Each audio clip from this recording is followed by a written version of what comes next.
हमारा हक मांगो।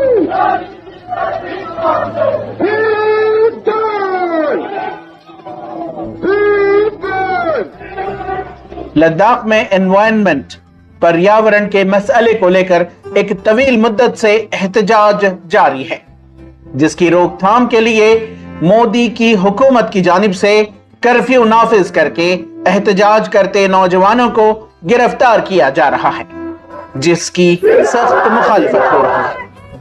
लद्दाख में दो अहम मांगों को लेकर सोनम वांगचुक की क़ियादत में बड़े पैमाने पर प्रोटेस्ट एहतजाजात जारी हैं। था पश्मीना मार्च। इस मार्च के विरोध में सरकार ने बहुत ही अत्यधिक प्रतिक्रिया की, जिसमें कि सारे सड़कों पर पुलिस और अर्धसैनिक दस्ते लगा देना, स्मोक ग्रेनेड्स वगैरह वगैरह, और फिर इंटरनेट का काटना, और फिर दफा 144 का लगाना।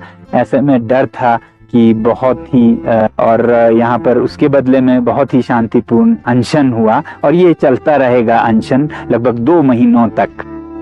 एक मांग ये कि लद्दाख को फुल स्टेटहुड दिया जाए और वहां पर 6th कमीशन लागू किया जाए, ताकि हुकूमत में मुकामी ट्राइबल्स की हिस्सेदारी मुमकिन हो।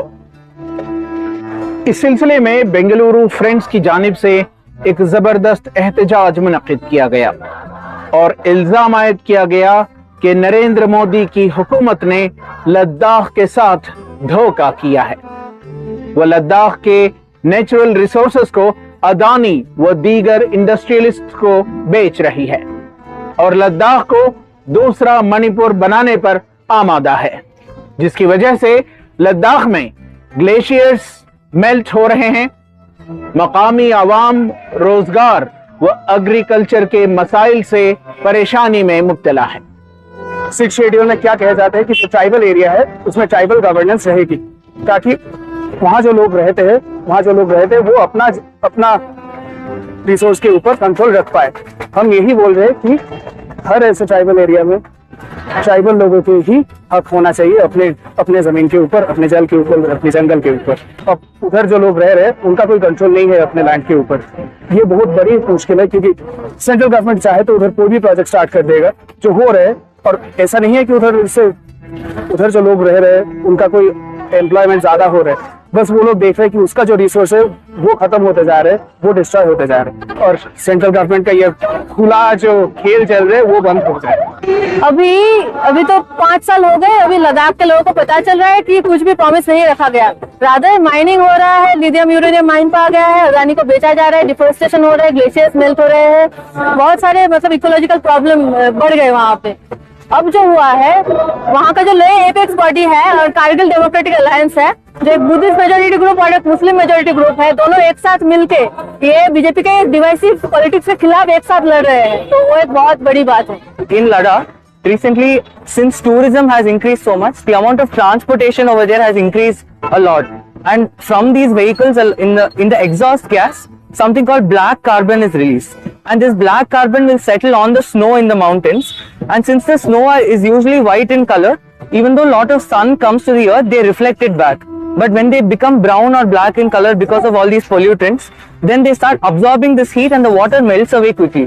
So this is, and this threatens the entire water system, because as you know, as we know from our school geography, many of the rivers that originate from the Himalaya are glacier fed. So if all of this water melts away, then our rivers will run dry and millions of people will suffer from water scarcity. This is why I'm here today, to support this. So the whole supply of water for Ladakh is it's based on the snow, it's all based on the glaciers. And what's happening right now is all the lands, the government is giving away it to the industrialists, mining companies, and because of that, Ladakh is facing really bigger issues. The glaciers are melting. The governments are selling the lands, they're allocating the lands to the industrialists, which they're gonna do all the diggings and minings, and ये government जो है illegally दे रहे हैं और mining के plans चल रहे हैं. Lands कुछ नाचमतंग साइड में allocate भी किया हुआ है minings के लिए. They're trying to make it another Manipur also. Ladakh के ग्लेशियर से ही सारे कंट्री में जो पानी जो बहता है लद्दाख के ग्लेशियर से ही, glacier is a big part of India. Climate change जो है वो सिर्फ लद्दाख को अकेला टारगेट नहीं करेगा, माइनिंग जो है वो हर पूरी हिमालयस को टारगेट करेगा, it's not just one thing. तो इसीलिए सोनम वांगचुक जो है they are taking an initiative to protect the environment of Ladakh and protect the culture of Ladakhi people. इस मौके पर प्रोटेस्ट्स में पुरजोर मांग की गई कि हुकूमत अपने वादे को पूरा करे और फौरी तौर पर लद्दाख को फुल स्टेटहुड दे और इसे 6th शेड्यूल में शामिल करे। अभी जो पार्टी सेंट्रल गवर्नमेंट में है वो अपने इलेक्शन मैनिफेस्टो में ही बोल के गया था कि लद्दाख को स्टेटहुड दिया जाएगा। अब आप बताइए इससे ज्यादा लीगल और क्या हो सकते हैं। हम इधर बस कोशिश कर रहे हैं कि सारी देश में आवाज उठे ताकि जो प्रॉमिस हुआ था, जो वादा वो पार्टी किया था जब वो सेंट्रल गवर्नमेंट में आए थे, वो वादा रखे, वो वादा पूरी करे। ईटीवी भारत के लिए बेंगलोर से रफीक जब्बार की रिपोर्ट।